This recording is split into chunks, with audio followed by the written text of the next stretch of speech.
warahmatullahi wabarakatuh.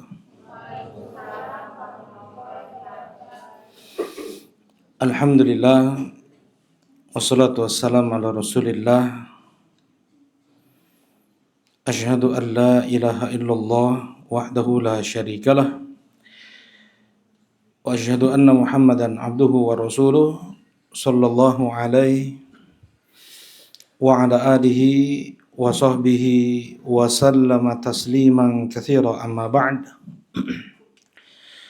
Qala Allah ta'ala fil Qur'anil Karim, ya ayyuhalladzina amanu taqullaha wa qulu qawlan sadida yuslih lakum a'malakum wa yaghfir lakum dhunubakum wa may yuti'illaha wa rasulahu faqad faza fawzan 'azima. Alhamdulillah, kita bersyukur dengan kita memuji Allah Subhanahu wa taala yang masih kita dimudahkan oleh Allah Subhanahu wa taala untuk beribadah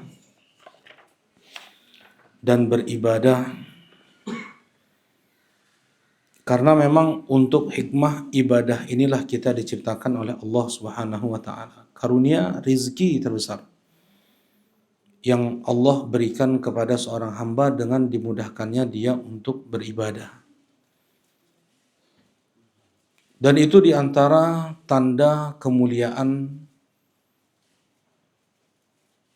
yang Allah Subhanahu wa ta'ala berikan kepada hamba-hambanya, yaitu dengan dia beribadah, sholat, zikir, baca Quran, berbakti pada orang tua, senyum, berbuat baik, akhlak mulia, berbuat baik kepada istri, kepada anak, kepada tetangga, pada teman kerja, sahabat. Ibadah itu semua dalam Islam, mencari nafkah yang halal, tidak membelanjakannya ke hal-hal yang itu haram. Itu semua adalah ibadah. Nah, bukan ukuran kemuliaan di sisi Allah itu adalah jabatan, kekuasaan, harta, tingginya atau banyaknya gelar dunia, ya. Karena Allah berikan itu kepada orang Islam dan juga kepada orang kafir. Allah berikan jabatan, kekuasaan, harta, ya dunia ini kepada orang Islam dan kepada orang kafir. Tetapi Allah hanya berikan hidayah ibadah kepada orang Islam yang Allah cintai saja. Karena itu ketika kita dimudahkan untuk beribadah, datang ke majelis ilmu diantaranya, 1,5 jam kita habiskan waktu untuk kita beribadah, duduk sabar, belajar ilmu agama. Detik-detik yang kita lalui itu adalah ibadah. Wa ma khalaqtul jinna wal insa illa liya'budun. Tidaklah aku menciptakan jin dan manusia kecuali untuk beribadah kepadaku. Idza maratum bi rawdatin min riyadil jannah farata'u fiha. Apabila kalian melewati taman dari taman-taman surga, maka singgahlah kalian di taman surga tersebut. Apa taman surga itu ya Rasulullah? Majalisul ilm, majelis-majelis ilmu. Ya. Nah, alhamdulillah,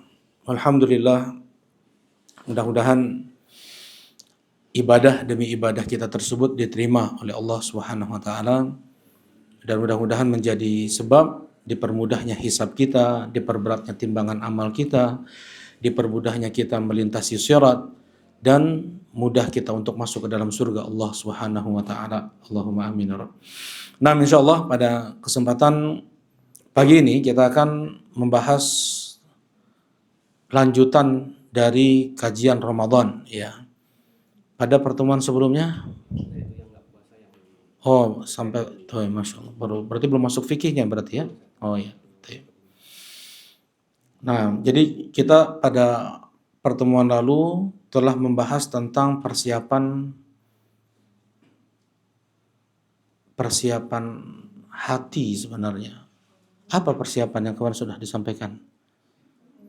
Ya, tentang keutamaan Ramadan dan bahaya seseorang yang dia tidak berpuasa di bulan Ramadan. Apa ancaman bagi mereka yang tidak berpuasa di bulan Ramadan? Ya. Dia diazab seperti apa? Digantung terbalik, ya, digantung terbalik. Jadi kaki mereka diikat dengan urat tendonnya. Jadi dilepas kakinya itu, kemudian diikat dengan uratnya, ya, digantung terbalik, kemudian dua sisi mulutnya disobek, kemudian bercucuran darah, ya, sambil berteriak-teriak mereka. Ditanya oleh Rasulullah, siapa mereka itu ya Jibril? Ya, haula alladzina yuftiruna qabla tahillati shaumihim, mereka yang berbuka sebelum waktunya.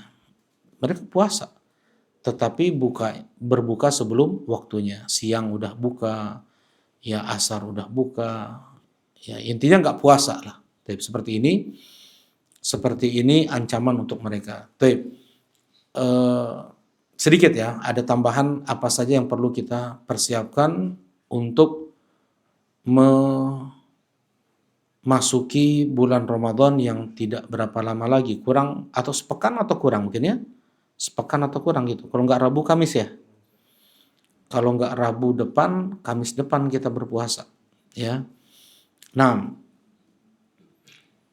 setelah disebutkan pada pertemuan lalu tentang imanan, apa makna imanan?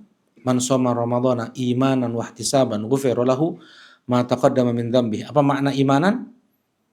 Ibu-ibu, apa makna imanan? Mungkin nanti ada hadiah insyaallah. Mengimani bahwasanya apa, Bu? Siapa yang berpuasa Ramadan dengan iman dan ihtisab, maka diampuni dosa-dosanya yang telah lalu. Siapa yang salat tarawih dengan iman dan ihtisab, maka akan diampuni dosa-dosa yang telah lalu. Siapa yang qiyamul lail di malam Lailatul Qadar dengan iman dan ihtisab, maka akan diampuni dosa-dosa yang telah lalu. Apa makna iman? Apa makna imanan? Ada yang ingat? Udah lupa ya? Udah seminggunya. Ya. Kang Halim? Lupa Kang Halim? Oh, minggu lalu nggak hadir ya. Udur. Ada Tapi ada yang ingat nggak apa makna imanan? Jadi orang yang puasa itu banyak, ya, ratus juta orang lebih berpuasa. Tapi yang imanan wahtisaban nggak banyak. Ya. Apa makna imanan, Bang Feris? Nah, mengimani bahwasanya puasa Ramadan itu adalah perintah, ya, perintah dari Allah Subhanahu wa taala kepada kita selaku hamba dan budaknya, sehingga tidak ada pilihan kita kecuali hanya untuk taat, ya, menunaikan perintah Allah tersebut. Imani itu adalah perintah Allah. Jadi bukan budaya, bukan adat istiadat, ya, bukan kebiasaan, bukan kumaha rame nawe. Salat tarawih jangan kumaha rame nawe, bukan. Tapi ini adalah syariat. Salat tarawih itu adalah syariat. Ya, jadi kita tanda orang yang menjadikan salat tarawih itu sebagai adat, kebiasaan, kumaha ramena, tandanya apa? Mereka semangatnya hanya di awal-awal saja. Seminggu pertama aja tuh salat tarawihnya rame. Itu tanda kumaha ramena, itu tanda pipiluun, ikut-ikutan, itu tanda ya, itu tanda. Ya, nggak bisa kita pastikan, tapi itu tanda. Kenapa? Kalau seseorang dia menjalankan syariat tersebut karena dasar itu adalah syariat perintah dari Allah, dia nggak punya pilihan. Mau dia sedang malas, mau dia sedang semangat, mau rame orang, mau nggak ada orang sama sekali, ada yang ngajak, nggak ada yang ngajak, tetap dia kerjakan itu. Mau di masjid atau di rumah, tetap dia kerjakan.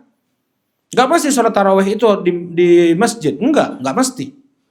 Ya, di rumah, terlebih ibu-ibu, ya, ingat sholat tarawih itu nggak mesti harus di masjid. Insya Allah nanti akan kita bahas ya pada pekan depan. Insya Allah kalau udah selesai ini, pekan depan kita akan bahas tentang sholat tarawih.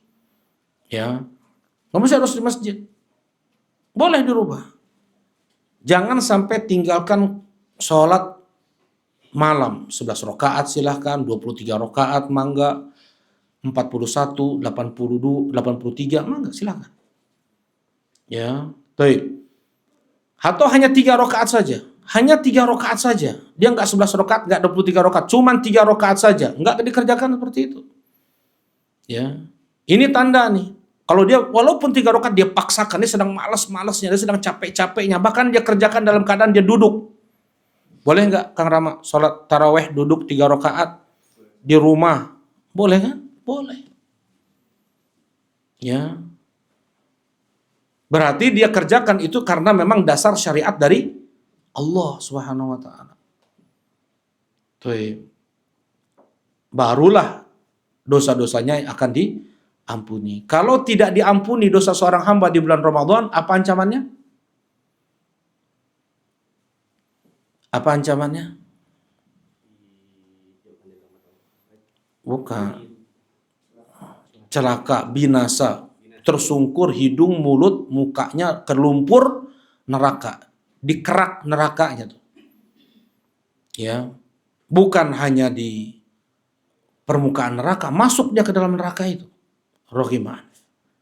Kalau bulan Ramadan nggak menjadi sebab diampuni dosa-dosa kita. Jadi memang bulan Ramadan ini ihtisaban, kita harus semangat ya mendapatkan balasan ganjaran diampuni dosa kita di bulan Ramadan.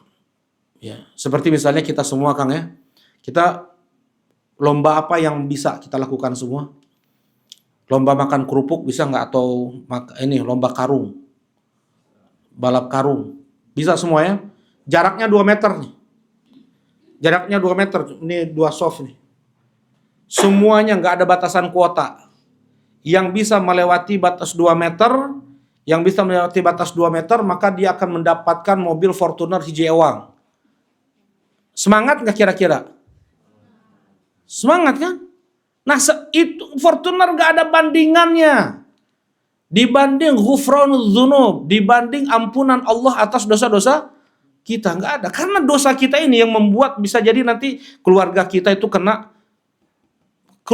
kena imbasnya. Durhakakah mereka? Ya, melawankah mereka kepada orang tua? Rumah bisa rusak, kendaraan bisa rusak, akal bisa dikurangi jadi bodoh, rizki dikurangi. Itu dampak maksiat. Masuk maju ke depan lah sedikit. Ya, dampak maksiat. Ya, dan tidak akan seseorang dia masuk surga kalau seandainya dosanya belum diampuni oleh Allah Subhanahu wa taala. Jadi kita harus semangat ihtisaban. Untuk masuk bulan Ramadan ini kita harus ihtisab, harus semangat. Kayak tadi, kita mengharapkan dapat Fortuner hiji ewang misalnya dengan balap karung. Dan man adroka Ramadan adroka itu seakan-akan dia masuk ke bulan Ramadan aja, dan itu yang dilakukan oleh seorang muslim dari ibadah-ibadah yang ada di bulan Ramadan tersebut, mudah dia untuk mendapatkan ampunan dari Allah Subhanahu wa taala. Ya, dan Allah kondisikan kaum muslimin itu agar mereka beribadah, agar mereka diampuni dosa-dosanya. Bagaimana Allah kondisikan itu? Bagaimana Allah kondisikan? Iblis, syayatin, ya, gembong-gembongnya itu, mereka di suffida. Suffida itu di apa namanya? Di borgol. Nggak bisa bergerak sedikit pun. Borgol mah ada gini-gini ya. Ini mah enggak. Suffida itu dikekang betul. Nggak bergerak sedikit pun. Suffidatis syayatin maradatil jin. Suffidatis syayatin maradatul jin. Ya, dikekang, dibelenggu setan itu, ya, gembong-gembong ya, kelas-kelas kakapnya. Kemudian apa lagi? Ditutup pintu neraka, dibuka pintu surga, dibuka pintu langit, dibuka pintu rahmat. Subhanallah. Kemudian ada seruan di hati kita di bulan Ramadan itu, kuat seruan tersebut. Ya baghiyal khair aqbil wa ya baghiyasy syarr aqsir. Wahai yang mau melakukan kebaikan, sekarang waktunya. Wahai yang mau melakukan keburukan, maksiat, jangan kau lakukan. Seruan itu sangat kuat di bulan Ramadan. Yang itu kalau kita tidak baik di bulan Ramadan, kita nggak menjadi jiwa yang lebih baik, kita tidak menjadi muslim yang lebih baik di bulan Ramadan, jangan harap kita akan baik itu di bulan-bulan lain. Di bulan Syawal kita akan baik. Akan lebih baik jiwa kita, akan lebih baik kemudian Islam kita, iman kita di bulan Syawal, Dzulqa'dah, Dzulhijjah dan lain sebagainya. Mustahil. Allah tidak berikan pengkondisian tersebut kecuali hanya di bulan Ramadan. Ya. Nah, jadi manfaatkan sebaik mungkin momen Ramadan tersebut agar dosa-dosa kita digugurkan oleh Allah Subhanahu wa taala dan sangat mudah Allah mengampuni dosa seorang hamba. Dan Allah Subhanahu wa taala memerdekakan hamba-hambanya dari api neraka setiap malam. Setiap malam. Tuh. Yang perlu kita persiapkan untuk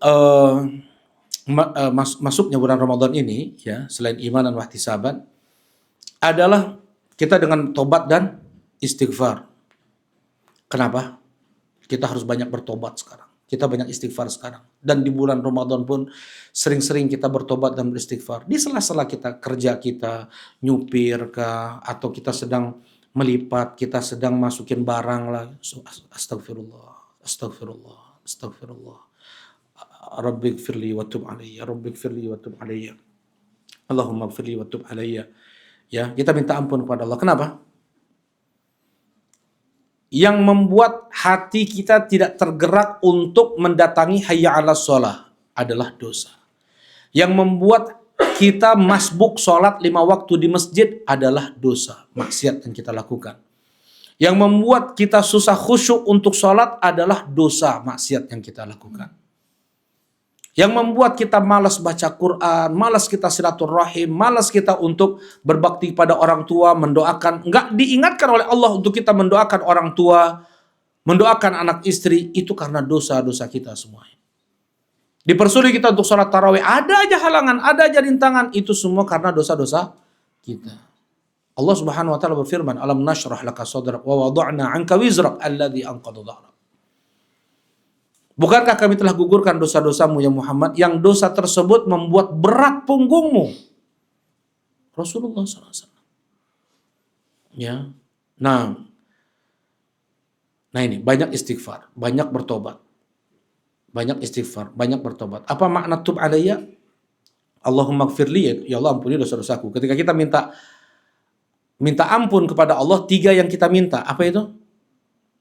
3 yang kita minta, masih ingat enggak? Kita minta diampuni dosa kita. Kedua,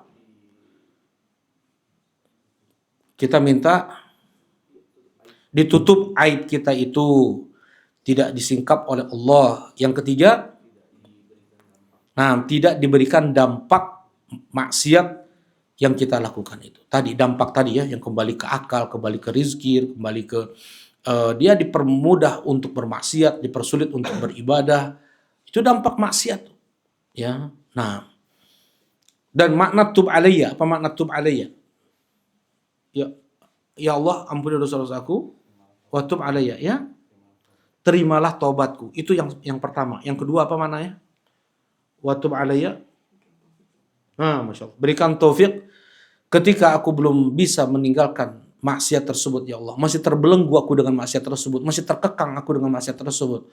Masih mudah aku untuk mengikuti hawa nafsu, mengikuti maksiat tersebut. Tolong, ya Allah, berikan aku taufik untuk dapat meninggalkan maksiat itu.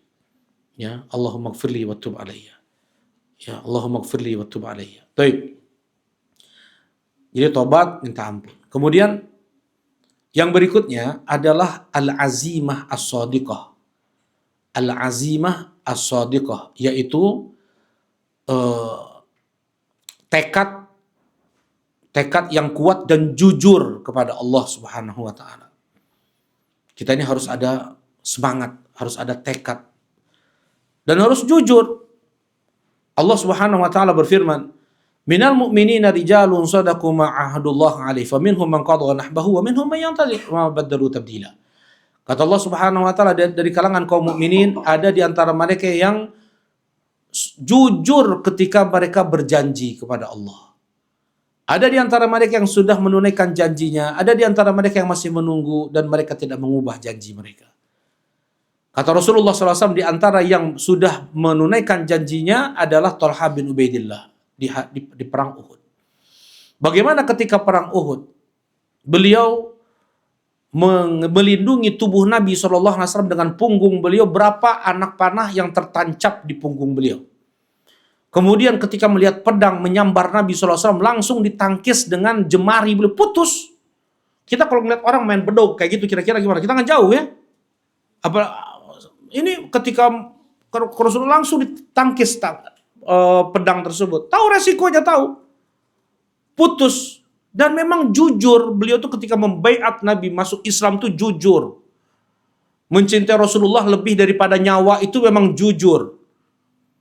Ya, ada sebagian sahabat yang lain ketika luput perang Badar. Anas ibn Nadar namanya.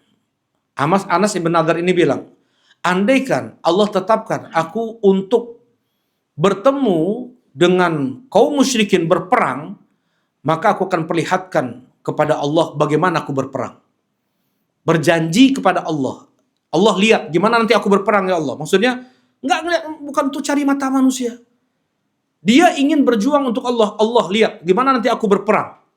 Ketika perang Uhud, beliau masuk ke tengah-tengah pasukan musuh dan beliau bantai siapa yang beliau bantai dari kalangan orang-orang kufar, ya, sampai kocar-kacir mereka. Dan akhirnya memang terbunuh Anas bin Nadar ini. Memang terbunuh Anas bin Nadar ini. Dan mereka jujur ketika mereka berjanji kepada Allah, nggak diubah lagi. Oh, rumah hanya mun perang ada sieun, ada pedang, ada ini. Enggak mereka ubah itu. Nah, kita sekarang ini bertekad semangat jujur untuk beribadah di bulan Ramadan. Dari baca Quran, dari sholat taraweh, dari puasa Ramadannya, kemudian sholat tarawehnya, baca Qurannya, memberi makan. Syahrul Ramadan, syahrul siyam, syahrul qiyam, syahrul Quran, syahrul it'am. Bulan siam puasa, bulan qiyam tarawih, bulan Quran baca Quran, bulan it'am bulan ngasih makan orang. Bulan kita berzikir, beristighfar, bulan kita berbuat baik. Itu cuman yang kita mau berjanji kepada Allah di bulan Ramadan, gak seminggu ini. Bukan kita berjanji kepada Allah untuk main pedang, bukan. Untuk perang mati-matian, berdarah-darah, enggak. Seperti sahabat dulu, enggak. Itu aja kita enggak berjanji sama Allah. Itu aja kita enggak betul-betul mendatangkan hati kita, bertekad kuat, semangat untuk kita puasanya kah, sholatnya kah, baca Qur'annya lah, sedekahnya lah di bulan Ramadan. Untuk janji aja takut. Gimana iman kita kira-kira? Gimana Islam kita kira-kira? Wa kunu ma'as shadiqin. Jadilah kalian bersama orang-orang yang jujur. Ya, wa ma baddalu tabdila. Ketika mereka sudah berjanji seperti itu, mereka tidak ubah janji mereka. Memang itu. Kita diciptakan tadi, kita diciptakan untuk beribadah. Kita diciptakan untuk beribadah. Dan mana ada tempat kerja di mana orang sholat 5 waktu di masjid? Di perusahaan lain nggak sholat Jumat keluar dari perusahaan. Di perusahaan lain, pabrik-pabrik lain, tempat-tempat kerja lain, mau Jumatan keluar. Jadi koki, jadi apalah dia. Ya, sholat 5 waktu di masjid jangan harap. Di perusahaan lain tuh. Ya, Allah Subhanahu Wa Taala berikan kemudahan demi kemudahan untuk kita beribadah untuk kita beribadah menghamba kita kepada Allah itu dimanfaatkan sebaik mungkin. Karena memang untuk itu kita diciptakan oleh Allah Subhanahu Wa Taala. Ya, dengan itu kita bersyukur namanya kepada Allah. La in syakartum la azidannakum wa la in kafartum inna adzabi lasyadid. Kalau seandainya kalian bersyukur dengan nikmat tersebut, nikmat kalian bisa beribadah di tengah-tengah kalian bekerja, maka benar-benar kami akan tambahkan nikmat tersebut pada kalian. Tetapi apabila kalian kufur, sungguh azabku sangatlah pedih.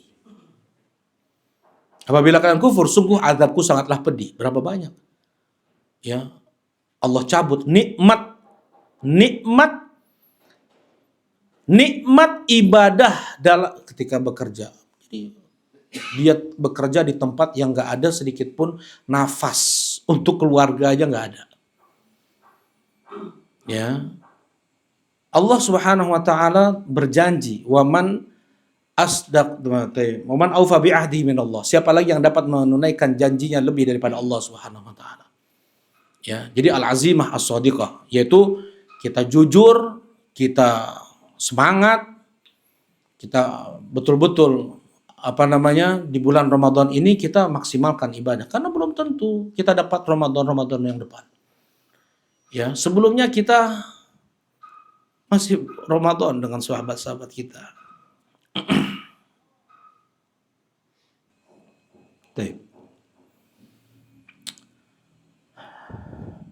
Nah, Yang berikutnya,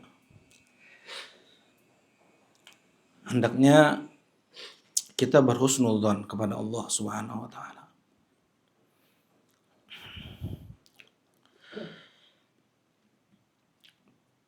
Berbaik sangka kita kepada Allah Subhanahu wa taala.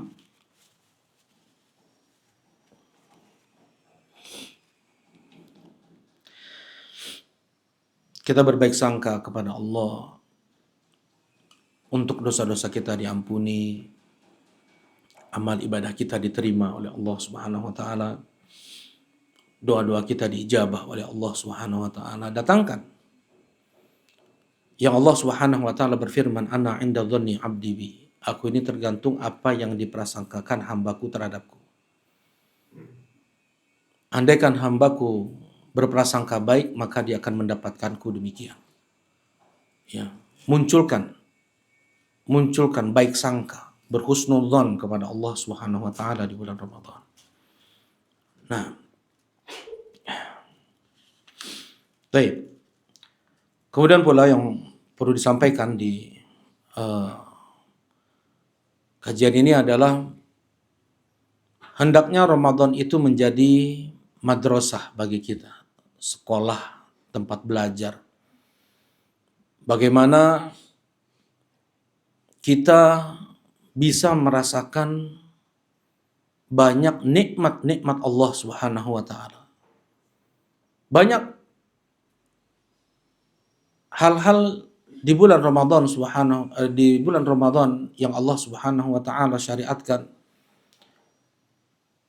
Di sana kita merasakan lapar, merasakan haus dahaga, ya.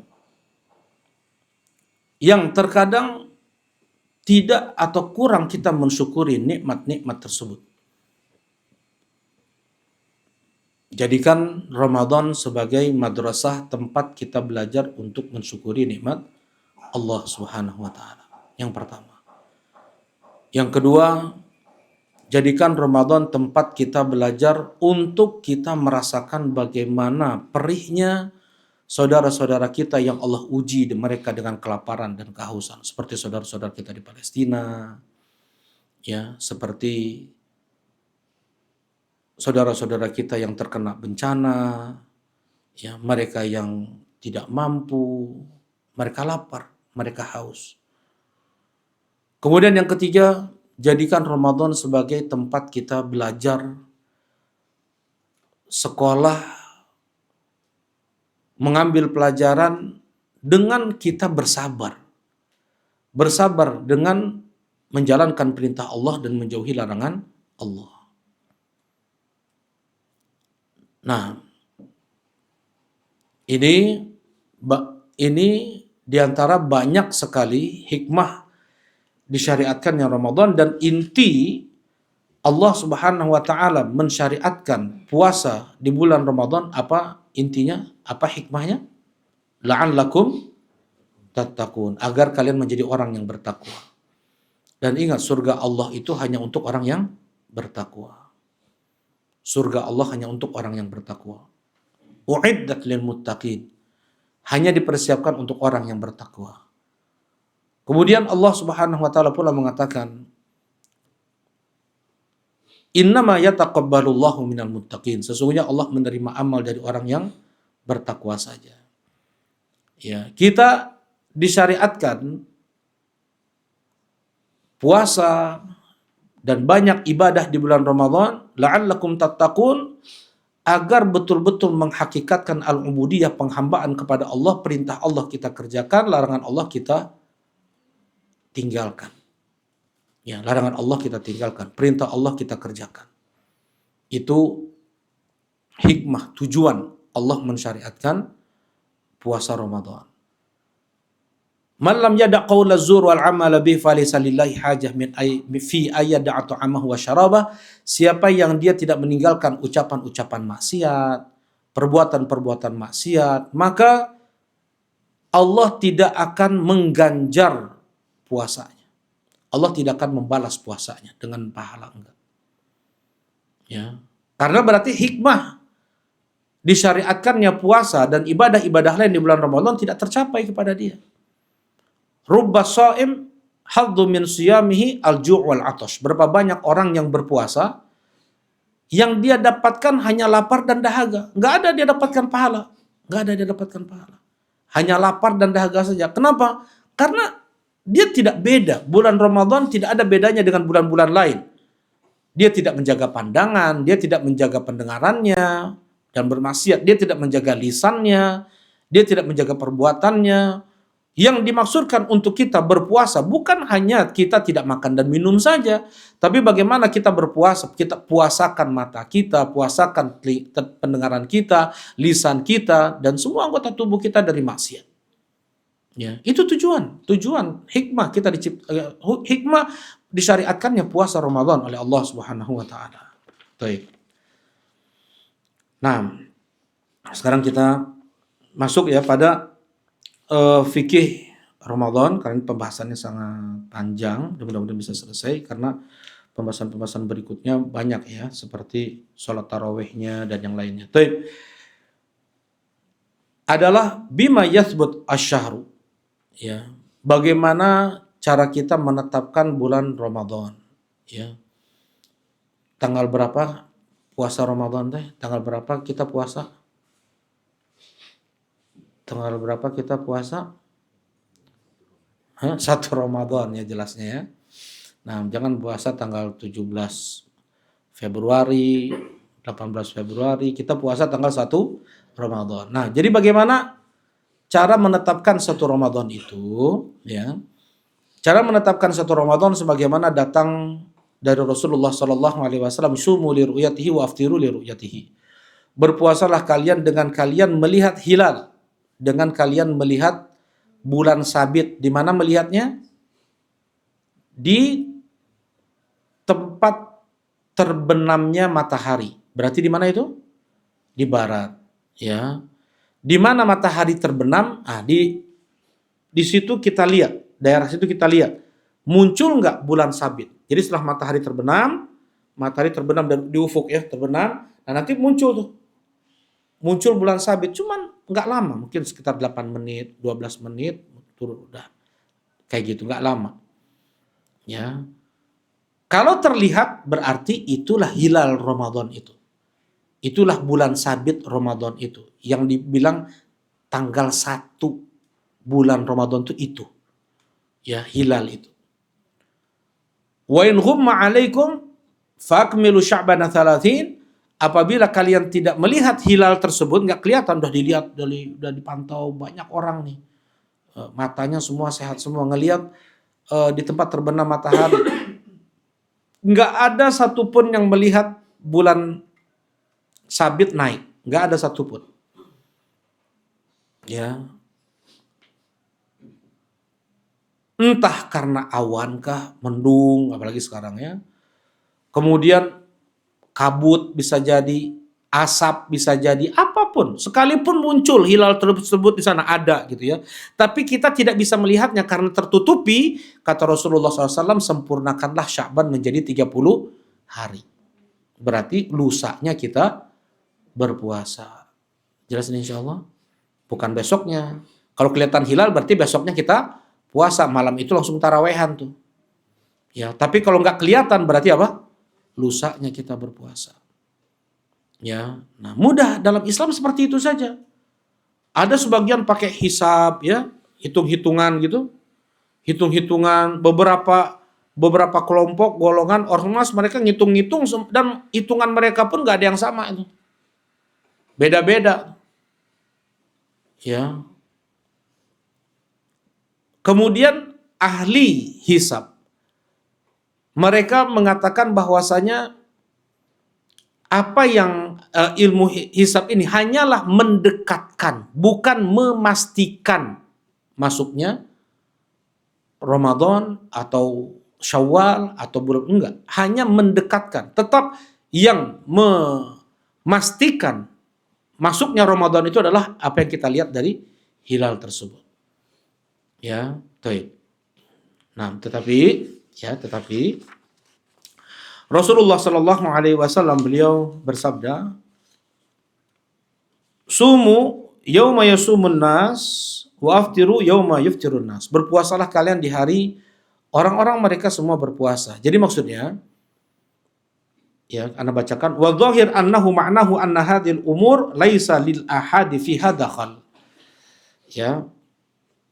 Yang zahir bahwasanya makna hadis ini untuk penetapan masuknya Ramadan, Syawal, Lebaran gitu ya.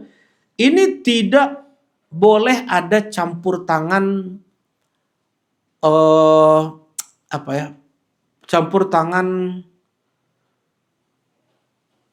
personal. Ya, personal. Maksudnya orang-orang yang dia bukan bagian dari pemerintah, bukan personal si fulan, enggak. Walaysa lahum at-tafarrud fiha, dan mereka tidak boleh juga menyendiri dalam hal itu. Ini bukan urusan orang-orang ini. Ini, dan dia nggak, kalau seandainya dia sekalipun melihat, dia nggak boleh juga menyendiri untuk dia berpuasa di bulan Ramadan, itu nggak boleh. Ya. Balil amr fiha ilal imami wal jamaah, tetapi urusan ini adalah urusan penguasa dan pemerintah. Urusan penetapan Ramadan, urusan penetapan Lebaran adalah urusan penguasa dan pemerintah. Wa yajib 'alal ahad ittiba'uhum lil imami wal jamaah. Maka wajib bagi setiap personal untuk mengikuti penguasa dan pemerintah setempat. Ini juga untuk menjaga kedaulatan. Ya, dan alhamdulillahnya pemerintah kita selama puluhan tahun sebelumnya itu mereka menetapkan satu Ramadan sesuai dengan sunnah Nabi Muhammad Sallallahu Alaihi Wasallam. Mereka letakkan dari Sulawesi, di mana, di pulau ini, pulau itu, di Sumateranya, di Pulau Jawanya, Pulau Jawa beberapa tempat yang mereka tetapkan beberapa titik di sana di mana mereka bisa melihat apa? Hilal itu. Ya, sesuai dengan sunnah Nabi Sallallahu Alaihi Wasallam, tidak dengan hitung-hitungan. Ya. Nah, dan yang harus kita ikuti adalah ketetapan pemerintah. Bagaimana kalau mereka salah? Kalau mereka sengaja salah, udah tahu nih sekarang nih udah Ramadan, udah besok aja lah Ramadannya. Misalnya kayak gitu. Fa in akhta'u falakum wa alaihim. Kalau seandainya mereka salah, kalian puasanya sempurna dan dosanya mereka yang tanggung semua. Fa in asobu falakum walahum. Kalau seandainya mereka benar, maka pahala kalian sempurna dan mereka pun dapat juga pahala semua dari rakyatnya. Subhanallah. Itu pemerintah itu. Ya, jadi kalau benar kebijakan mereka, kebaikan tersebut pahala rakyat tersebut kembali kepada penguasa. Ya, jadi tidak kita mengikuti kelompok, golongan, partai, atau ormas lah dalam menetapkan satu Ramadan, satu Syawal, tidak. Tetapi yang kita ikuti adalah penguasa dan pemerintah. Maksudnya di sini adalah pemerintah kita ya. Ya, pemerintah kita. Nanti ada sidang isbat namanya. Nah, kita tunggu sidang isbat tersebut. Apakah malam itu ditetapkan Ramadan atau lusanya? Kalau ditetapkan Ramadan berarti badal isyanya sudah taraweh. Kalau seandainya tidak, maka lusanya kita taraweh dan puasa gitu ya. Nah, jadi intinya tidak kita mengikuti DKM lah, ormas lah, atau ustadz ini, ustadz itu, enggak. Tapi kita ikut apa? Pemerintah ya. Dan di dunia ini banyak sekali kelompok-kelompok, di Mesir banyak kelompok-kelompok yang organisasi, yang ormasnya itu bisa berbeda dengan pemerintah dalam menetapkan Ramadan dan menetapkan Lebaran, itu hanya di Indonesia. Di dunia ini, Malaysia berapa banyak itu?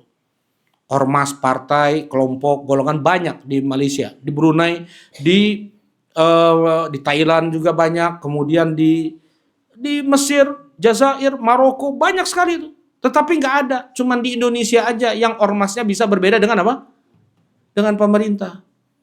Ya, kalau negara-negara ini semuanya satu karena ini urusan pemerintah, bukan urusan perorangan. Ya. Dan ini yang dikatakan syiar, dan menjaga kedaulatan. Kemudian kita lanjutkan ya karena waktu. Nah, sekarang kita masuk rukun puasa. Rukun puasa itu ada dua. Yang pertama adalah niat. Ya, niat puasa Ramadan. Niat puasa Ramadan harus ada sebelum fajarnya. Kata Rasulullah SAW, "Malam yujma' asyam qabla al-fajri fala siyama lahu." Siapa yang belum terkumpul niatannya sebelum fajar, maka tidak ada puasa untuknya. Jadi kita pas sahur udah ada niat mau puasa nggak? Kalau pas sahur, kan berarti udah ada niat tuh puasa kan? Ya pasti itu. Kalau pas misalnya ada ketetapan dari pemerintah, malam ini 1 Ramadan, berarti kita sholat taraweh. Sudah ada niatan kita juga dalam hati, besok kita akan puasa. Ketiduran, kita nggak sahur, bangun-bangun jam 5 lah, udah lewat waktu fajar. Kita nggak bisa sahur lagi tuh. Ya Kang ya, jadi kalau misalnya terlambat bangun, jangan sahur lagi. Udah itu mah langsungnya puasanya. Ya puasa insya Allah kuat, nggak akan pingsan, nggak insya Allah. Ya puasa aja. Ya. Dan eh, bagaimana niatannya kan sudah ada tadi malam. Sebelum dia tidur itu dia sudah berniat akan berpuasa besok. Jadi nggak ada pelafalan niat diajarkan oleh Nabi Shallallahu Alaihi Wasallam. Nawaitu sauma ghadin fardhu syahri ramadhana imanan wa ihtisaban. Enggak ada. Oh enggak ada imanan wa ihtisaban. Nah, intinya tidak ada pelafalan niat tersebut dari Rasulullah SAW itu nggak ada. Diajarkan Rasulullah SAW nggak ada. Khulafa Rasyidin nggak ada. Imam madhab yang 4 nggak ada. Ya, karena yang namanya niat itu semuanya di dalam hati. Maksud, tujuan, udah berniat, sudah bermaksud besok akan berpuasa seperti itu. Jelas ini insyaallah ya. Nah, jadi nggak perlu harus saya tadi malam nggak bilang nawaitu sauma godin, ayo nama ngagodin we cenah. Ya jangan. Ya. Jadi dianya berbuka nggak gitu ya, ngagodin ya. Nah, jadi nggak boleh, dia harus sesuai dengan sunnah Nabi SAW yang namanya niat itu dalam hati. Tapi yang pertama harus ada niat.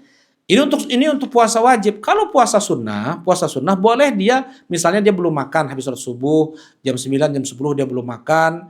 Kemudian tiba-tiba dia ingin puasa ya boleh dia puasa. Kalau untuk puasa sunnah ya dari udah duha aja boleh. Jam 12 juga belum makan. Tanggung 6 jam lagi udah dia puasa aja sampai maghrib. Boleh.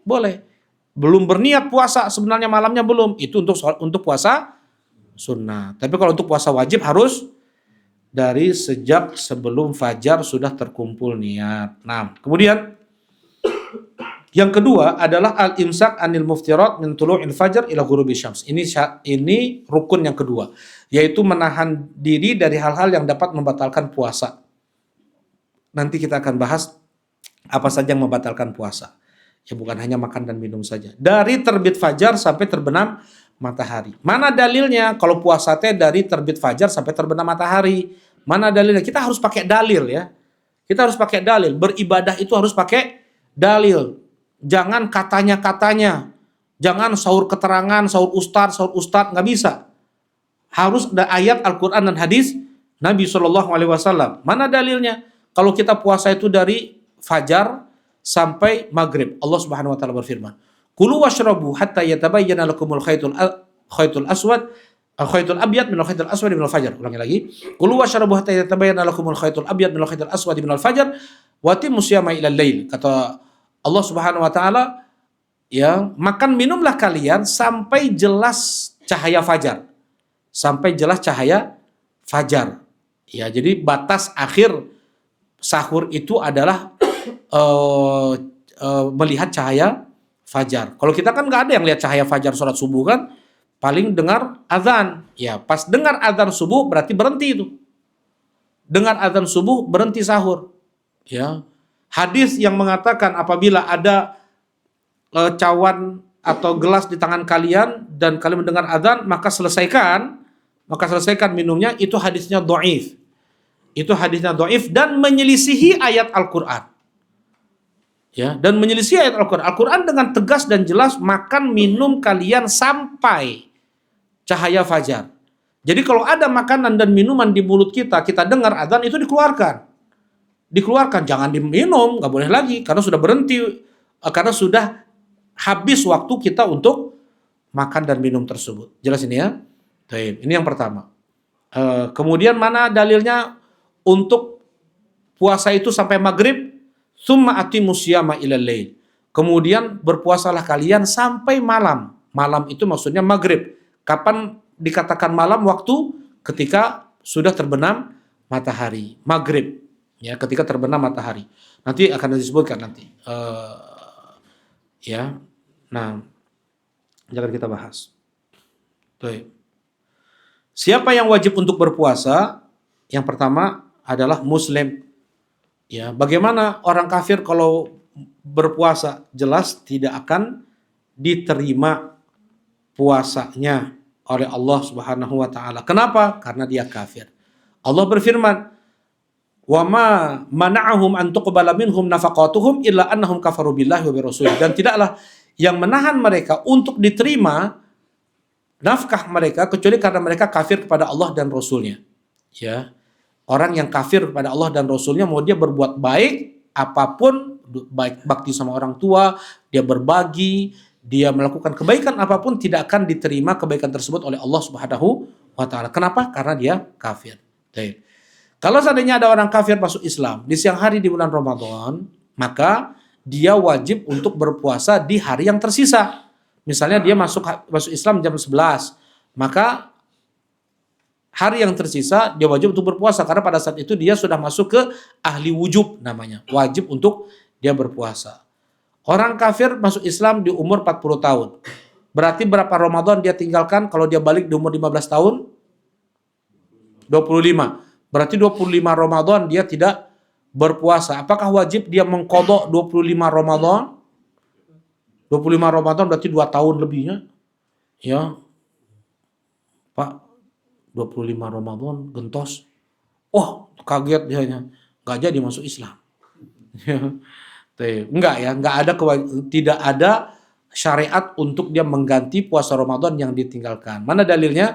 Allah Subhanahu wa taala berfirman, "Qul lil ladzina kafaru iyantahu yughfar lahum ma qad salaf." Katakanlah kepada orang-orang kafir itu, andaikan mereka berhenti dari kekufuran mereka, maka Allah akan ampuni dosa-dosa mereka yang telah lalu.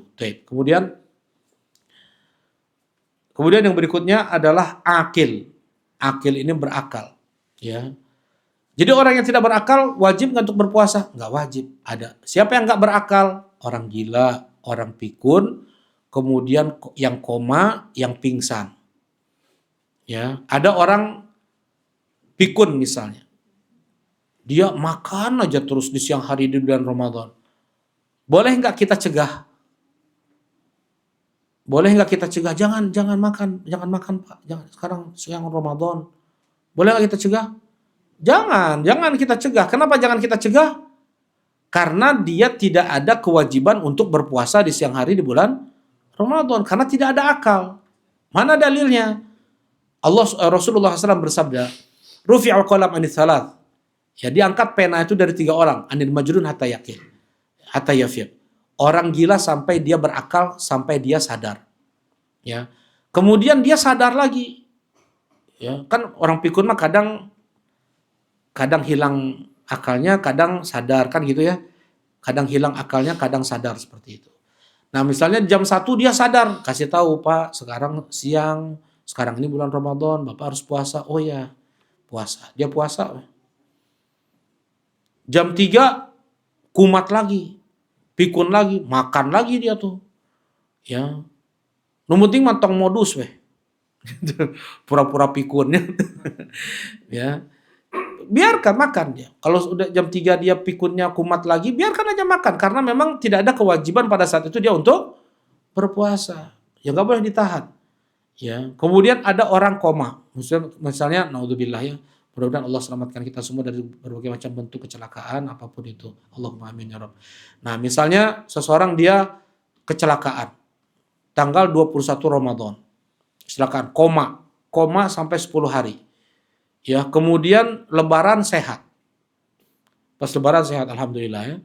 Lebaran sehat, berarti berapa hari yang dia enggak puasa?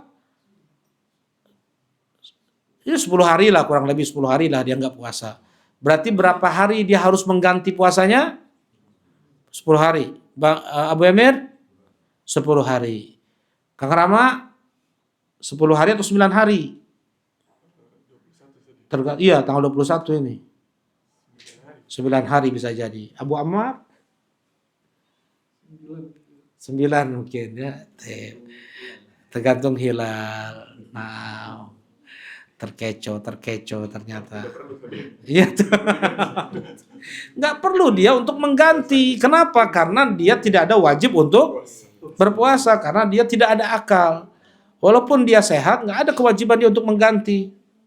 Kenapa tidak wajib mengganti? Karena dia tidak ada akal. Jelas itu insya Allah? Ya, berbeda kalau sakit. Sakit masih ada akal. Walaupun dia nggak bisa menggerakkan seluruh tubuhnya, tetapi masih ada akalnya. Kemudian dia sehat, dia wajib untuk mengganti puasa yang dia tinggalkan. Jelas itu. Nanti akan kita bahas lagi nanti pas di sakit insya Allah. Nah ini akil ya.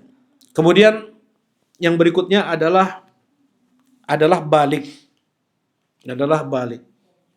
Ya. Anak yang balik mulai dia wajib untuk berpuasa.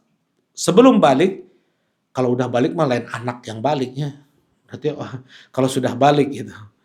Sebelum balik dia masih tidak wajib untuk berpuasa, tetapi tetap diajarkan oleh orang tuanya untuk berpuasa. Dan tidak ada batasan umur. 6 tahun boleh, 5 tahun boleh, 4 tahun boleh. Diajarkan puasa sampai jam 9, jam 10, yang tong maksakeun teuing kudu magrib weh. Ieu budak udah teler-teler dia nih. Ya dipaksakeun weh. Enggak boleh dipaksakan seperti itu. Cuman diajarkan. Tapi ada anak ya. Jadi kayak gini biasanya yang besar-besar badannya itu, nah ini susah dia untuk sampai maghrib. Nah, karena biasanya memang makan dan minum dia kan. Nah, jadi dia udah zuhur itu kalau nggak makan nggak minum itu udah pucat-pucat pasi itu. Ya, udah hampir dehidrasi lah. Susah dia ini, susah. Udah nangisnya udah kasihan kita ya. Nah, jangan dipaksakan juga. Kalau kita kasih mainan tetap juga dia nggak bisa, ya udah nggak apa-apa berbuka. Tapi ada anak yang kurus krempeng. Ya. Dia ini umur 4 tahun, umur 5 tahun. Biasa weh jam 4 sore masih sepedahan. Jam 5 sore masih main ke sana ke sini. Enggak terasa lapar sama dia karena memang mungkin kayak gitu ya, kurus juga dia. Nah, jadi enggak ada batasan umur untuk mengajarkan anak itu apa? Berpuasa. Enggak ada berbeda dengan sholat. Kalau sholat lebih diperintah disuruh lagi ketika umur berapa? 7 tahun. 7 tahun tuh disuruh-suruh, dikasih apa namanya? Dikasih hadiah gitu. Dikasih hadiah. Di saat mereka umur 10 tahun dipukul tuh. Dipukul. Jadi ada sebagian ibu-ibu, kan belum di sini ya. Ada sebagian ibu-ibu bahkan dah nenek-nenek. Dia ini nanya ke seorang ulama, "Ya Syekh, saya susah sekali untuk nyuruh anak saya sholat." Umur berapa anak ibu? 25 tahun. Ibu baru nyuruh anak ibu sekarang sholat umur 25 tahun. Ibu kemana aja sejak umur dia 7 tahun? Ya, jadi jangan terlalu berharap anak itu nanti rajin sholat, rajin puasa. Ya, kalau kita tidak ajarkan mereka sejak kecil. Jadi ada juga bilang kayak gini, ini sama ke guru yang sama ya, ke syekh yang sama. Kalau saya tidak memaksakan anak saya untuk jilbab, enggak. Itu mah apa kata hatinya aja. Kalau hatinya sudah mau berjilbab, ya sudah silakan. Kalau enggak, ya biarin aja. Oh gitu, kata syekh. Gitu ya. Terus kalau anak kamu misalnya tiba-tiba dia nggak mau sekolah gimana? Wah saya mah males sekolah. Nurut kata hati saya saja, kalau sekolah, kalau enggak. Kata bapak, nggak bisa. Kalau sekolah dia harus sekolah. Karena kalau dia nggak sekolah, nanti gimana nanti cari uangnya? Kalau dia pun misalnya udah nggak bersuami lagi, dia tahu cari uang tuh. Ya, kalau sekolah mah harus. Tuh coba lihat. Bagaimana pemikiran sesat orang tua. Coba. Ya, ini pemikiran sesat orang tua nih. Dia lebih peduli terhadap dunia si anak daripada agama si anak. Surga dan neraka yang kekal abadi nggak peduli dia. Ya. Yang peduli masa 40 tahun, 50 tahun hidup si anak ini. Nanti gimana hidupnya, nyaman di dunia udah. Di akhirat nggak peduli lagi tuh bapak. Si bapak ini nggak mempedulikan kehidupan alam barzakh si anak, alam akhirat si anak. Ya, jadi bagaimana keadaan mereka ini? Kata Syekh ini ya. Ketika sekolah itu luar biasa. Perjuangan orang tuanya untuk membangunkan anaknya ini dari tidurnya. Bangun, bangun, cepat sekolah, sekolah, sekolah. Tapi untuk sholat nggak ada seperti itu. Apa yang tertanam dalam hati anak? Berarti sekolah mau wajib, sholat mantep. Ya.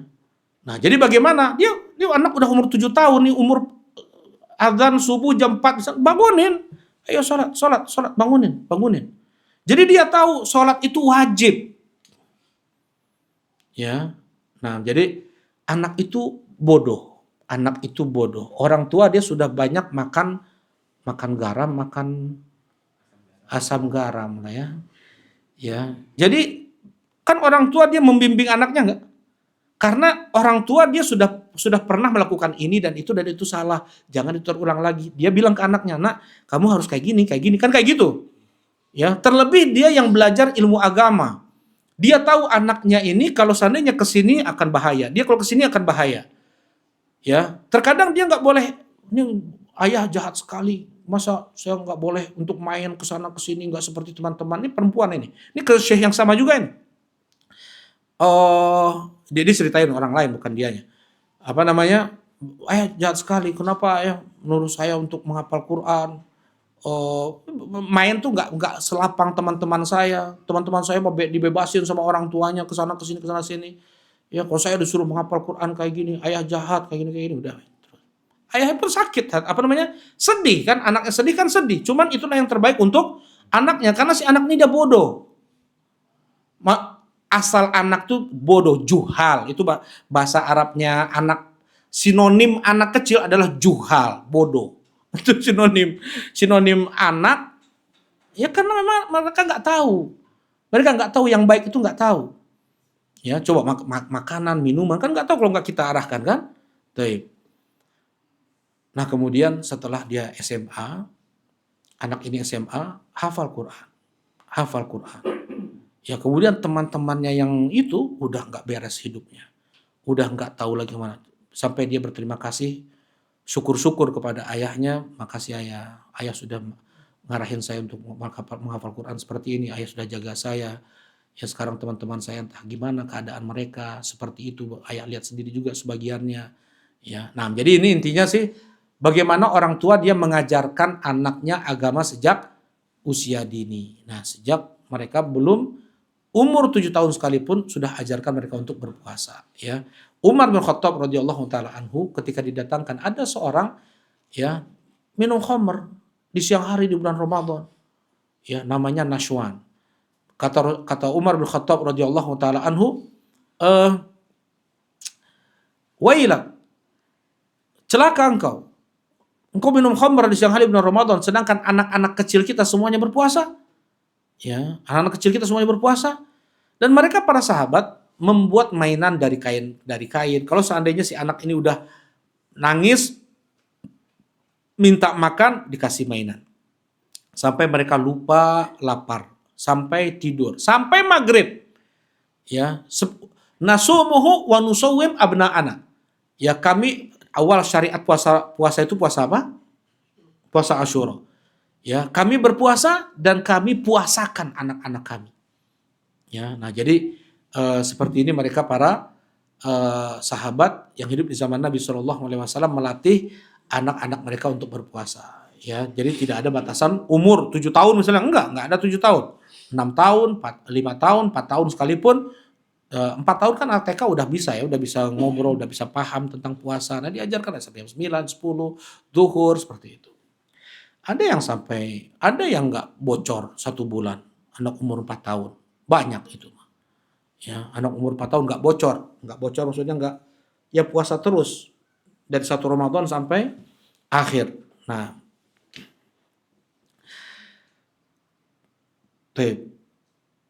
tanda balik anak itu ada, ini waktunya. Jadi percepat aja ya. Tanda balik anak itu ada 3. Yang pertama adalah tumbuhnya bulu kemaluan. Yang kedua adalah keluarnya air mani. Apabila tidak ada yang 2 ini, baru mereka mencapai umur 15 tahun.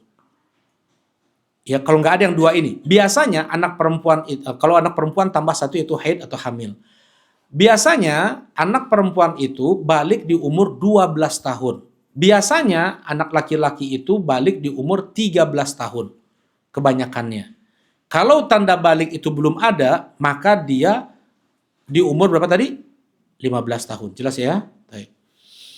Kemudian apabila si anak itu balik di siang hari di bulan Ramadan, mimpi basah misalnya di siang hari bulan Ramadan, maka pada saat itu wajib dia untuk berpuasa di hari yang tersisa. Sama seperti orang kafir yang masuk Islam di siang hari di bulan Ramadan. Berbeda dengan musafir, wanita yang haid, bersih dia di siang hari bulan Ramadan misalnya. Wanita nifas bersih dia di siang hari bulan Ramadan misalnya. Tidak ada kewajiban dia untuk berpuasa di hari yang tersisa, enggak. Jelas ya? Nah, karena memang dia diizinkan oleh syariat dari awal hari tersebut dia untuk tidak berpuasa. Ya, jadi kemudian hari yang tersisa tidak wajib dia untuk berpuasa. Nah, berbeda dengan anak kecil yang dia balik di siang hari bulan Ramadan atau orang kafir yang masuk Islam di siang hari di bulan Ramadan. Jelas ini insyaallah? Ibu-ibu jelas, Ibu? Kulam tentunya insyallahnya saling membangunkan Bu di atas. Ya. Isi gitu. Nah, baik. Kemudian kalau jadi mana dalilnya anak kecil itu tidak wajib untuk berpuasa? Rasulullah SAW bersabda, rufi al-qalam min salah. Diangkat pena itu dari 3 orang, anis shagir hatta ia belum anak kecil sampai dia balik. Tuh. Kemudian yang berikutnya adalah sahih, dia sehat. Kalau sakit berarti tidak wajib untuk berpuasa. Allah berfirman, "Faman kana minkum maridun aw ala safarin fa iddatun min ayyamin ukhra." Siapa di antara kalian yang sakit atau safar maka gantilah di hari yang lain. Sakit seperti apa yang boleh untuk berbuka di siang hari bulan Ramadan? Sakit yang akan menyebabkan dia pada kematian, kalau dia puasa akan menyebabkan dia pada kematian. Ini hukumnya haram ya. Kamu tuh nggak boleh puasa. Kalau kamu puasa nanti kamu akan lewat nih. Kamu harus harus makan obat terus ini. Kalau enggak udah kamu bakal mati nih. Ya, wah mau puasa welah meninggal bener. Ya, yang seperti ini dilarang. Seperti ini dalam Islam ini nggak boleh. Yang kedua, kalau dia tetap berpuasa, dia akan hilang sebagian anggota tubuhnya atau organnya rusak. Yang ketiga, orang yang berpuasa, kalau berpuasa dia akan bertambah parah sakitnya. Ini tidak boleh semua ini puasa. Kalau dia berpuasa, dia ini bahkan dibilang oleh sebagian orang mengatakan dia ini bodoh dengan sebodoh-bodohnya. Karena Islam itu nggak sampai seperti itu. Nggak boleh dia seperti memaksakan sekali untuk beribadah sampai berimbas pada sakit yang membahayakan dia. Yang keempat, apabila bertambah lama sakitnya. Ya, jadi sampai mati, hilang organ, terusak organ. Yang ketiga, tambah parah sakitnya. Yang keempat apa? Tambah lama sakitnya. Baik. Kalau nyeri waos, kumaha? Boleh buka puasa nggak? Boleh? Boleh. Kan makan juga sakit Abu Amar. Oh iya, Masya Allah. Jadi tergantung sakitnya. Tergantung sakit giginya. Kalau yang cuma nyut-nyutan dikit aja nggak perlu. Ya, kalau misalnya kalau sakit giginya itu sampai sampai dia nggak berpikir waras, sampai dia perilakunya buruk kepada anak istri, najongan wae eta ember di tajongan parupus, nya pantau di tajongannya. Ayo kali itu, ayo kitunya. Nah, kalau udah kayak gitu kan berarti dia udah nggak normal nih. Ya, dia butuh isinya apa? Pereda ya. Pereda rasa sakit. Nah, dia bilang boleh dia minum. Boleh minum. Karena Anda pernah lihat ada orang sakit gigi, besi dia pukul-pukul. Coba. Besi dia tendang-tendang. Besi dia tendang-tendang. Jam 1 malam. Coba. Berarti kan udah enggak ini kan? Ya, baik. Nah, kemudian ya kalau sakitnya tersebut, nah sakitnya ada 2 jenis. Diperhatikan ya, sakitnya ada dua jenis. Ada sakit yang kecil kemungkinan untuk sembuh, ada sakit yang mungkin untuk sembuh. Ya, sakit yang kecil kemungkinan untuk sembuh, maka yang seperti ini dia bayar fidyah.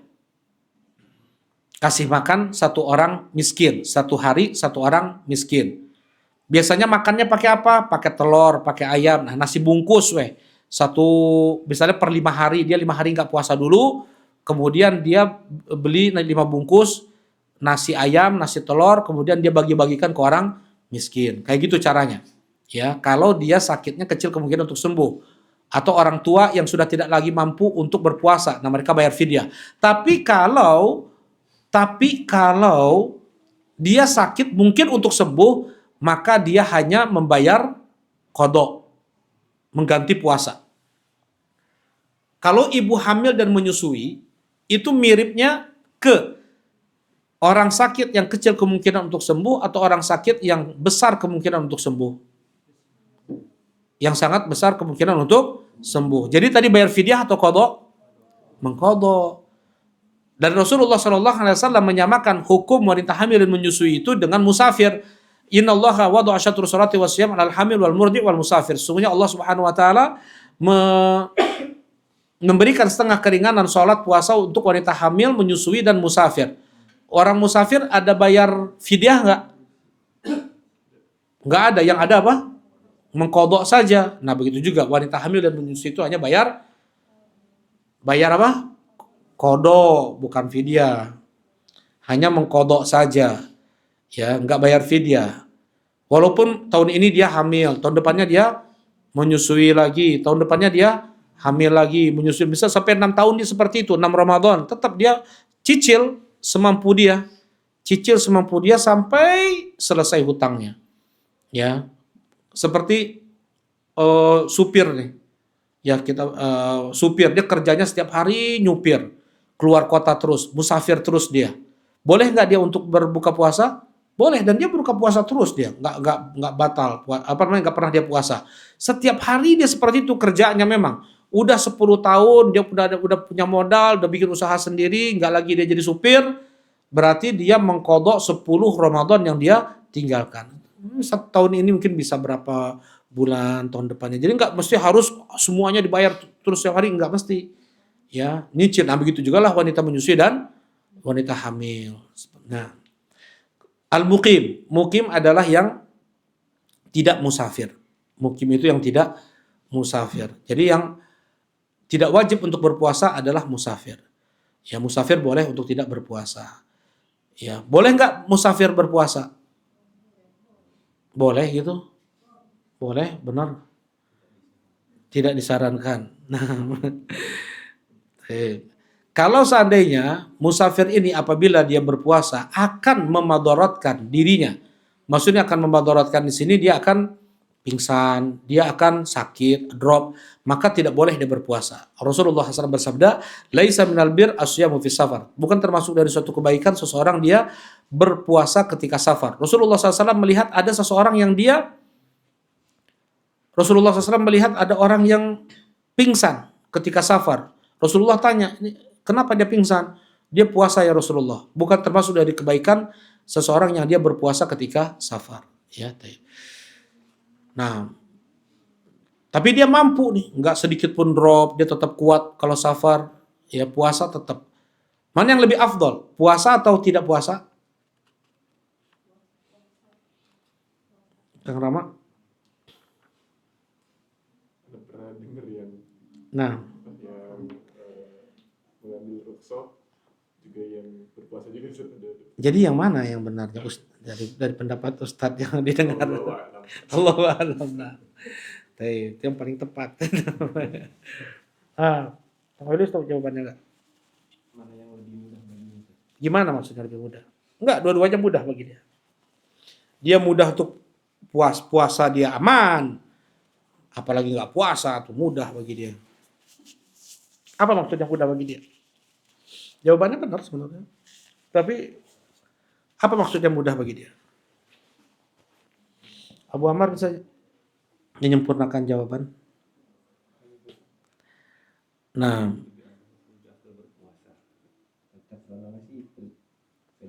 Beda-beda ya. Tadi sama dengan Karama berarti ya. Berapa? Iya, betul. Banyak pendapat memang. Jadi tergantung dia dalam mengkodok puasanya. Kalau dia tidak berpuasa, berarti kan dia harus mengkodok. Kalau dia orang yang suka berpuasa sunnah, dia aman. Kan ada sebagian orang susah berpuasa sunnah itu susah, karena memang lingkungan nggak mendukung. Ya, jadi dia nggak pernah puasa sunnah. Kalau dia puasa sunnah itu berat, berarti pada saat ini dia susah untuk mengkodok. Baiknya dia tetap berpuasa ketika safar. Kalau seandainya dia suka dia nggak susah untuk puasa sunnah, dia enteng untuk puasa sunnah. Jadi baiknya dia berbuka saja. Ya, ketika safar itu mengambil rukhsah keringanan. Allah Subhanahu wa taala mengatakan innallaha yuhib ayyu'ta rukhsah. Sesungguhnya Allah tuh senang apabila diambil keringanan yang Allah berikan kepada seorang hamba, ya. Jadi seperti ini perinciannya. Kemudian dia qadha. Kalau dia safar sebagai tour leader ya, misalnya dia sebagai ustadz pembimbing lah. Kemudian dia ini ada di antara jamaahnya yang merasa sok dan mencela orang yang tidak berpuasa. Oh, masa kamu mau berbuka safar kayak gini. Nah, kalau seperti itu, dia sebagai ustadz harus memberi contoh berbuka dia di siang hari di bulan Ramadan ketika safarnya itu. Ya, sebagai bentuk ini sama sekali tidak makruh loh untuk kita berbuka itu. Malah yang menjadi masalah adalah boleh nggak puasa. Justru kayak gitu. Musafir itu yang menjadi masalah boleh nggak dia puasa. Bukan boleh nggak dia nggak puasa. Itu udah jelas boleh nggak puasa. Nah, baik. Ya. Kemudian tadi ya musafir dipercepat aja lah. Nanti kalau ada pertanyaan tanya ya. Sekarang kita masuk adab busyam, adab-adab berpuasa. Adab berpuasa yang pertama adalah sahur. Ya. Hendaknya kita ini dalam berpuasa pahalanya berkualitas.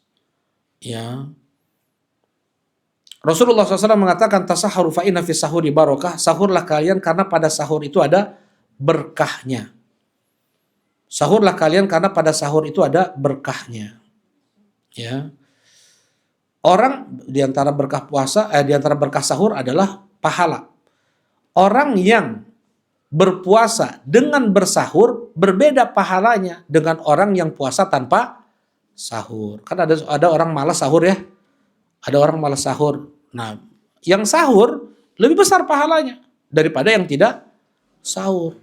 Ya. Nah, ini dalilnya nih. Karena pada sahur itu ada berkahnya. Berkah fisik, berkah mental, berkah pahala. Fisiknya lebih kuat orang yang sahur dibanding yang nggak bersahur. Ya, fisiknya lebih kuat, mentalnya pun semangatnya lebih kuat. Ya, kadang orang yang nggak bersahur nanti drop dia, ketika fisiknya drop, mentalnya pun ikut drop juga, jadi kurang semangat lagi dia untuk berpuasa besok harinya. Ya, nah ini karena dia tidak menempuh berkah sahur. Ya, demikian juga pahalanya. Kemudian sahur itu sebagai pembeda puasa ahlul kitab dengan orang Islam. Kalau orang ahlul kitab, orang Yahudi, orang Kristen, mereka berpuasa itu nggak sahur. Kalau orang Islam ada sahur. Nah, pahalanya dari sisi itu juga. Taib. Ya, kemudian hadis Irbad ibn Sariyah qala da'ani Rasulullah SAW ila sahur fi Ramadan faqala halumma ila al-ghada'il mubarak. Pernah Rasulullah SAW mengundangku, kata Irbad ibn Sariyah, untuk sahur bersama. Jadi bukan buka bersama. Nah, kita mah nggak ada kayaknya sahur bersama ya. Pada ngantuk semuanya. Sahbar, oh ya pasti betul Masya Allah. Betul. Itikaf ada sahur bersama. Nah, Rasulullah SAW pernah ngundang, ayo sahur bareng. Ayo, ini adalah makanan yang berberkah. Taib. Bagaimana seseorang dikatakan itu bersahur? Minimalnya makan apa sih seseorang dikatakan sahur? Rasulullah SAW bersabda, tasahharu walau bijar'atin min ma. Sahurlah kalian walaupun hanya dengan seteguk air.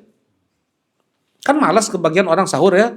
Cuma minum aja udah seteguk. Udah itu dikatakan sahur. Dan puasanya pun berkualitas. Ya, lebih tinggi pahalanya. Lebih afdol lagi, lebih berpahala lagi, lebih besar lagi pahalanya kalau seandainya ketika sahur itu yang dia makan adalah kurma. Nikmat sahuril mukmin at-tamar. Sebaik-baik sahur seorang mukmin itu adalah kurma. Sengaja dia beli kurma, dia mau cekap atau kurma 5 ke sahur. Enggak, dia makan nasi, nya Indomie, nya Energen, nya naon lah semua ya. Kemudian dia makan kurma satu lah. Dia makan kurma satu, maka pahalanya lebih besar daripada yang cuma makan yang tadi aja tanpa kurma. Jelas ini insya Allah.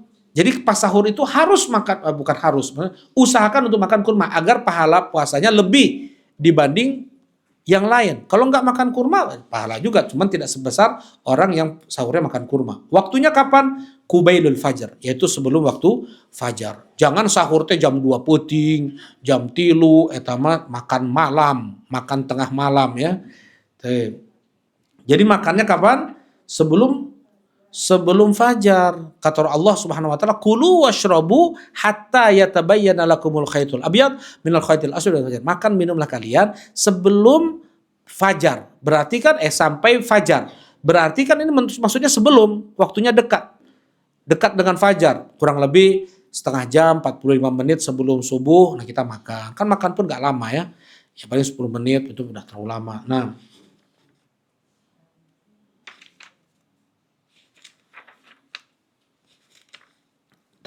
disunahkan untuk diakhirkan. Makan sahur itu disunahkan untuk diakhirkan. Bagaimana hukumnya seseorang, ayo bangun, makun, ayo sahur semuanya. Dikira masih jam 4 gitu ya. Padahal orang udah pas buka, nah tuh tak adan-adannya. Pas dilihat baterai jam mati.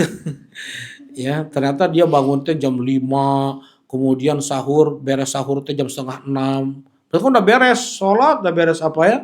Tapi dia nunggu adzan subuh nih, nah tuh adan-adan. Pasti ternyata dia kira itu belum fajar, ternyata sudah lewat waktu fajar. Apakah dia lanjutkan puasanya? Lanjutkan puasanya. Seperti ini, dia meyakini pada saat itu dia belum masuk fajar. Jelas ini? Ya, taib. Dan ini tidak mengapa, dia lanjutkan puasanya. Puasanya sah. Nah, kemudian yang berikutnya, yang kita percepat adalah menyegerakan berbuka. Adab puasa yang berikutnya adalah menyegerakan berbuka. La yazalu nas bi khair ma'ajalul fitr. Manusia masih terus berada dalam kebaikan selama dia menyegerakan berbuka. Kuat keneh saya mah keweh isya bukana. Keweh ba'da taraweh lah, yang cilok misalnya.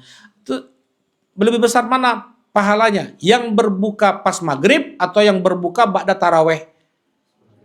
Pas maghrib tetap lebih besar pahalanya. Nggak ada. Dia nggak berpahala itu dari maghrib ke taraweh itu nggak berpahala. Ya, jangan dikira lebih besar pahalanya, enggak. Nah, kapan berbuka puasa? Idza aqbala al-lail min huna wa adbara an-nahar min huna wa gharabat asy-syams faqad aftara shaim. Kata Rasulullah SAW, kalau seandainya sudah mulai muncul gelap malam dari timur dan sudah terbenam matahari dari barat, maka berbukalah orang yang berpuasa. Di Bandung ada nggak bisa lihat sunset? Nggak ada ya?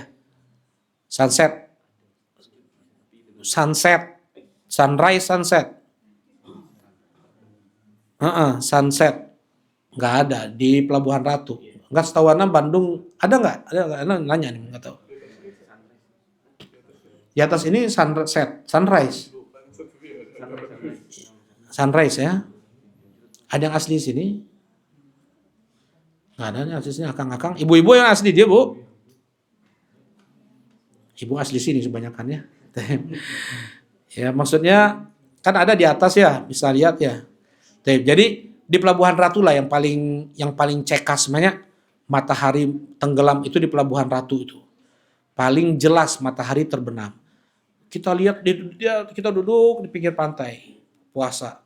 Nunggu matahari terbenam sedikit demi sedikit, lingkaran matahari itu terbenam betul. Bismillah, langsung makan, langsung minum. Can adan. Dan muadzinnya juga dia nyakolek heula, cendol heula, gorengan heula. Kadang 5 menit tuh baru adzan. Jadi patokannya itu bukan azan sebenarnya mah. Patokannya itu adalah terbenamnya matahari tadi ila lail kata Allah Subhanahu wa taala kan sampai malam mulai. Malam itu ya terbenam matahari. Rasulullah bilang terbenam matahari. Jadi patokan itu bukan apa? Bukan azan. Ya. Nah, tadi karena azan tadilah ya mungkin ada muadzinnya yang ini gitu. Tuh. Kalau kita makan nggak lihat sunset kan, jadi patokannya adalah azan. Jadi azan nu mana? Cari aplikasi yang paling cepat. Ya, kemudian radio, TV yang paling cepat. Ya, nggak boleh. Ini 3 nggak boleh. Nggak boleh. 3 ini nggak boleh. TV, radio, aplikasi ini nggak boleh. Ya, jadi yang boleh apa? Azan kita dengar dengan telinga kita. Mau azan yang agak jauh sedikit masjidnya, mau yang dekat, sudah dikumandangkan azan, sudah masuk waktu maghrib. Oh, eta mah azan mah kieu, dia yang nanggung dosanya. Ya, jelas ya? Aya aplikasi sanu nanggungna gitu handphone. Ya, jadi harus mendengar suara azan. Kemudian dengan apa? Berbuka puasa. Nah, mau lebih besar pahalanya, maka dia berbuka puasa karena Rasulullah SAW yuftiru ala rutobat qabla yusolli fa in lam takun rutobat fa ala tamarat fa in lam takun hasasawat min ma. Rasulullah SAW itu berbuka dengan beberapa butir rutob sebelum beliau sholat. Ya, jadi jarak antara buka puasa dengan sholat itu nggak terlalu lama. Nanti mau gorengan, mau apa itu mah setelah selesai sholat aja. Ya, tapi udah hesenya. Jadi kayak gini, kita baca dulu. Rasulullah SAW beliau berbuka puasa dengan beberapa butir rutab. Apabila tidak ada, maka dengan beberapa butir kurma. Apabila tidak ada, maka beberapa teguk air. Nah, kalau kita berbuka puasa dengan ini, maka lebih besar pahala kita dibanding kita berbuka puasa dengan kolak, dengan gorengan, apalagi ya. Nah, jadi mau lebih besar pahala kita, pertama kali yang kita makan adalah rutob. Rutob itu kurma basah, mungkin lebih mahal, mungkin lebih susah juga. Jadi kurma aja, kurma kita makan. Nah, itu lebih besar pahalanya kita dapatkan dibanding apa? Dibanding yang lain, gorengan atau yang lainnya. Tapi udah biasa namanya, ayah korma, ayah gorengan. Yang pertama tetap apa? Gorengan. Ya. Nah, apa saja yang dibolehkan? Apa saja yang dibolehkan untuk orang yang berpuasa? Ya, kumur-kumur, istinsyak tanpa berlebih-lebihan boleh. Ya, berwudu misalnya, dia kumur-kumur, masukkannya ke dalam hidung, boleh. Tapi jangan berlebih-lebihan. Rasulullah SAW mengatakan balik fil istinsyaki illa takuna shaimah.